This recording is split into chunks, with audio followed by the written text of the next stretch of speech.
Mes chers compatriotes, la commémoration du 15 août est, pour chacune et chacun de nous, un moment d'exaltation et de ferveur patriotique consécutif à la liberté retrouvée, à la restauration de la dignité naguère perdue et à l'accès à la souveraineté internationale de notre mère patrie. Par cette célébration érigée en tradition depuis 57 ans, nous nous employons à entretenir la mémoire de notre histoire. Cela afin que chaque génération se souvienne toujours du 15 août 1960 comme étant le socle de notre liberté. Fêter l'indépendance nationale, c'est réaffirmer solennellement notre liberté, notre dignité, notre patriotisme et notre souveraineté. Fêter l'indépendance nationale, c'est manifester notre attachement à la République telle que nous l'avons voulu et établie. Une communauté indivisible et fraternelle. Fêter l'indépendance nationale, c'est renouveler notre engagement à faire triompher les valeurs d'unité, de travail et de progrès qui font la République. Mais, au-delà de la fête, le 15 août est aussi, et mieux encore, un moment privilégié de méditation et de prospective sur la vie de la nation, sur la marche du pays. Mes chers compatriotes, la responsabilité suprême que vous m'avez confiée exige de moi, vis-à-vis de vous, franchise, vérité et sincérité. Cela dans l'intérêt supérieur de la nation, dans l'intérêt de tous. Notre pays connaît des difficultés réelles. Vous devez le savoir. Personne ne doit les dissimuler. Ces difficultés étaient au départ financières et gagnent aujourd'hui le champ économique en général. La crise dans laquelle le Congo est plongé depuis 2014, avec l'ensemble des pays exportateurs des matières premières, le pétrole notamment, continue encore de générer des effets néfastes. De ce fait, la situation macroéconomique de notre pays n'a eu de cesse de se dégrader, réduisant considérablement les moyens d'action de l'État. Les recettes budgétaires et les investissements publics sont en baisse continue. Presque tous les secteurs de l'économie nationale sont touchés par la récession. De toute évidence, lorsque l'économie est malade, le social court le grave risque d'être à son tour contaminé. C'est ce que les travailleurs et tous ceux qui reçoivent un traitement de l'État redoutent aujourd'hui. Leur crainte est certainement justifiée, puisque certains d'entre eux connaissent déjà, hélas, quelques retards pour percevoir leurs salaires et pensions. Je voudrais, en toute franchise, chers travailleurs, mes chers compatriotes, vous dire que ce ne sera jamais par des actions désespérées, des actions de violence sociale, que nous allons redresser la situation financière et économique difficile que notre pays traverse. Ce ne sera jamais par des grèves intempestives que les équilibres macroéconomiques nationaux seront rétablis. Ce ne sont pas des mouvements sociaux des Congolais qui contribueront à la remontée du cours du baril de pétrole. J'ai beaucoup de respect pour les travailleurs, pour condamner les grèves lorsqu'elles sont justes et justifiées. Non. Je condamne plutôt les mouvements sociaux illégaux, sauvages et manipulés, qui, en plus, pourraient mettre en danger la vie, la sérénité et la liberté des autres. Pour faire face à la crise présente et la surmonter, il nous faut simplement nous organiser, mieux nous organiser, à tous les niveaux de la société, du sommet à la base de l'État, de l'élite entrepreneuriale aux salariés de base, du secteur public au secteur privé.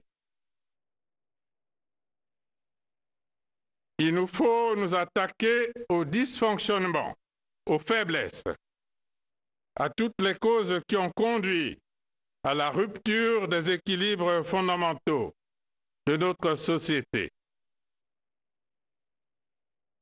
Il nous faut renouer avec les valeurs fondamentales, sans lesquelles toutes nos prétentions et résolutions de bonheur, de bien-être et de prospérité ne seront que des vœux pieux. Ces valeurs sont le travail, l'innovation, l'acceptation des réformes, la compétitivité et la rationalité. Il est illusoire de croire que l'on peut obtenir le bonheur sans travailler, de croire que l'on peut aller au développement sans innover, de croire que l'on peut changer le pays et la vie sans réformer, de croire que l'on peut gagner la prospérité sans être compétitif ni rationnel durablement. Aucun pays n'est parvenu au développement en se détournant de toutes ses valeurs. Mes chers compatriotes, la situation du pays est préoccupante, je l'ai reconnu. Mais croyez-moi, nous ne sommes pas dans un désastre irréparable. Il n'y a ni faillite, ni banqueroute. La crise sera surmontée. Je mettrai toute mon énergie dans cette bataille. J'aurai bien sûr besoin de toutes les énergies de toutes les forces vives qui structurent notre pays et font vivre l'économie nationale. De même, je vais devoir m'appuyer sur un gouvernement efficace et résolument porté sur l'action.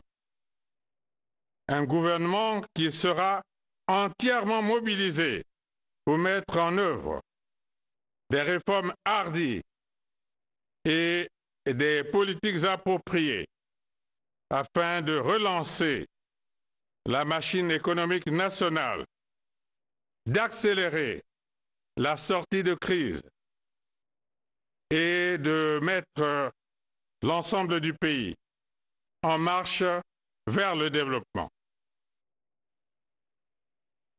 De nombreux partenaires, dont le Fonds monétaire international, se sont engagés à nous accompagner pour nous permettre de sortir au plus vite de cette mauvaise passe.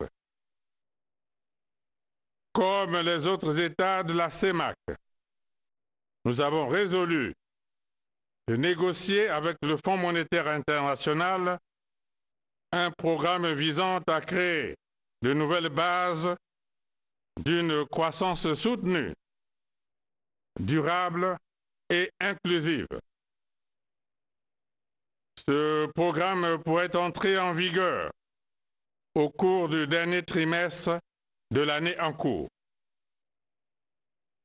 Mes chers compatriotes, notre pays ne s'est pas arrêté. Il continue d'avancer. Il continue de vivre. Pour preuve, la démocratie poursuit son entreprise au Congo, sans hâte, avec assurance et confiance. Les élections sont organisées en toute régularité. Les toutes dernières, législatives et locales, ont été jugées crédibles par l'ensemble des observateurs et par presque tous les candidats. L'installation de la République nouvelle court vers son terme.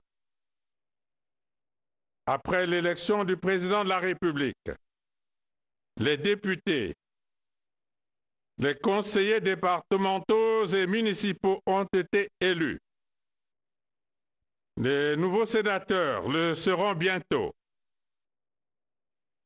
Dans les prochains jours, seront mis en place l'Assemblée nationale, les conseils départementaux et communaux, ainsi que le Sénat. Mes chers compatriotes, la commémoration de la fête de l'indépendance est aussi le moment idéal pour célébrer le drapeau national. Je voudrais saisir cette occasion solennelle pour rendre un hommage appuyé à la force publique congolaise qui s'acquitte avec satisfaction de son rôle de garante de l'ordre et de la loi. Chaque jour, elle consolide son caractère républicain. Chaque jour, les militaires, gendarmes et policiers s'attellent à assurer la sécurité des populations et des institutions. Parfois, bien malheureusement, au péril de leur vie. Je salue tous les officiers, sous-officiers, hommes de rang de notre force publique. Je leur renouvelle toute ma confiance et celle de la nation. Je m'incline devant la mémoire des soldats qui ont héroïquement perdu leur vie pour préserver la nôtre, pour sauvegarder la paix. La paix. Cette paix dont chacun de nous connaît si bien l'intérêt et l'important. La paix dont chaque département de notre pays jouit, sauf le département du Poul, dont une partie en est privée depuis plus d'1 an. Mais une chose est certaine, la nuit ne dure jamais éternellement.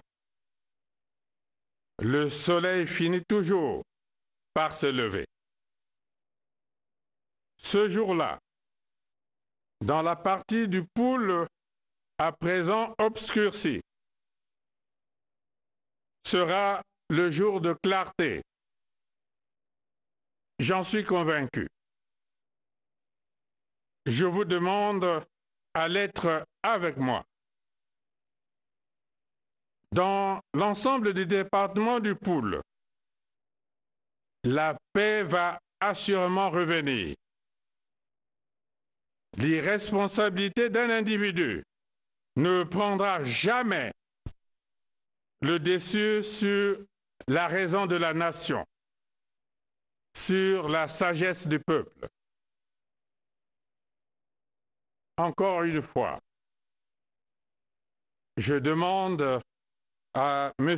Frédéric Bintsamou de se rendre à la justice de notre pays pour abréger les souffrances des populations innocentes. Le Poul n'est la propriété de personne. Il est partie intégrante du patrimoine du Congo. Personne ne devrait s'en prévaloir pour perpétrer des actes criminels.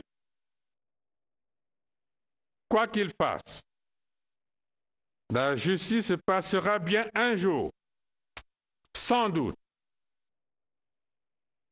Mes chers compatriotes, nous sommes un peuple libre et souverain. Nous devons le demeurer à jamais,